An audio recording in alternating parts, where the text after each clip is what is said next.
Alors, plus un souvenir important, c'était le voyage pour se rendre aux Jeux Olympiques à Montréal, puisque nous avons pris le Concorde. J'ai eu la chance d'être dans la première fournée des athlètes français qui partaient, et avec M. Monod et les nageurs du Stade Poitvin, on a pris Concorde. C'était déjà, ça c'est le premier souvenir, très important. Parmi tous les souvenirs que je peux avoir du village, c'est lors de ce que j'ai fait la série. Comme il n'y avait rien du tout ce jour-là au jeu, toute la délégation, pratiquement toute la délégation française était au stade olympique et ils m'ont félicité.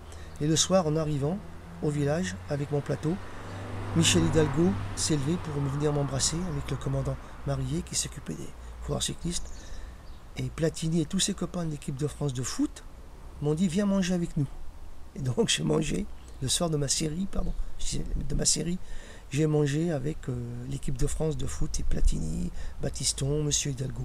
Ça c'est moi qui suis passionné de foot, c'était un très bon souvenir. D'ailleurs j'ai changé quelques balles des fois avec eux parce que nous étions au même étage et nos appartements se touchaient.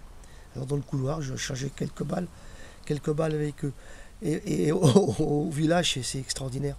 Il n'y a pas de champion. Tout le monde est logé à la même ancienne. On a de quoi boire, on a de quoi manger, on a de quoi se distraire. Et se distraire, j'ai assisté aussi à un concert de Robert Charlebois. Et c'était formidable. J'ai encore 33 tours en vinyle chez moi. Voilà, c'était la vie au village. On rencontrait des étrangers, on se côtoie, on échange. On échangeait à la fin les petits sigles. Et le coq français, il valait cher, hein. Pour le petit coq français, on avait droit, c'était l'époque des pins, voilà. Un coq français pour 5 pins. Oui. Donc à la bourse, on était quand même relativement chanceux. Et puis bon, il y a tout au jeu, c'est extraordinaire. Et au fil des jours, des compétitions, l'atmosphère se détend parce que les compétiteurs y ont terminé leur épreuve. Il y a de plus en plus d'ambiance. Il y avait même une petite boîte de nuit. Moi, j'y suis jamais allé. Mais il y en a qui allaient danser. Voilà, c'est la vie des jeux, ça. Formidable. Oui, j'ai oublié de dire quand même, la principale, c'était M. Marolo, mon entraîneur, qui est décédé, il faut que je pense à lui. C'est lui qui m'a amené à faire ce que j'ai réussi. Et il était au jeu, puisqu'il était entraîneur national de demi-fond. Et il a eu une émotion forte, mais c'était un homme très discret. Et je le revois encore. Et M. Marolo, il était très très heureux. Voilà, merci coach. Donc, la finale.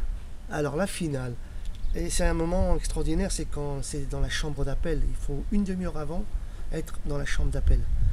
Et moi, je voyais tous ces grands noms du Bichon, du 10 000, tous ces grands noms à côté d'eux, je me sentais bien très, très petit, tu sais. Et pendant une demi-heure, on est assis, on s'est bien échauffé avant et on se regarde les uns les autres. C'est à la fois stressant et émouvant. Et moi, je commençais là, franchement, j'avais peur.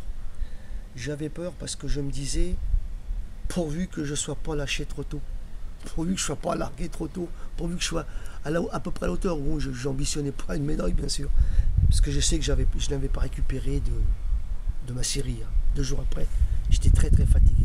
J'avais eu mon épouse au téléphone qui me disait qu'à Ligugé, à Poitiers, tout le monde était content, les Ligugéens étaient fous de joie de voir leur petit gars là, en finale.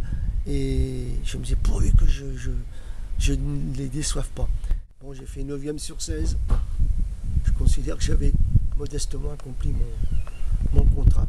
Et les gens étaient contents puisque quand je suis mon retour à Ligugé, j'ai reçu un accueil de la part de mes concitoyens et de M. Giraud qui était maire, du conseil municipal. Il y avait le père Abbé, il y avait les conseillers généraux, mes dirigeants d'hospitalité sur le parc municipal de Ligugé. Ligugé m'a accueilli d'une manière que je n'oublierai jamais. Je ne m'attendais pas à ça. C'est un très beau souvenir. Et la cérémonie de clôture, oui, je voudrais en parler quelques mots, c'est formidable. La cérémonie d'ouverture, c'est formidable, mais la cérémonie de clôture, c'est à la bonne franquette. Tout le monde, à Montréal, tout le monde était sur le terrain. On se donnait la main, on se donnait le bras, on ne savait pas qui était à côté de nous, toutes les nations réunies. On faisait la farandole, on dansait, on chantait. Ça, c'est merveilleux, toute la jeunesse du monde. Ça, c'est beau. C'est beau, ça.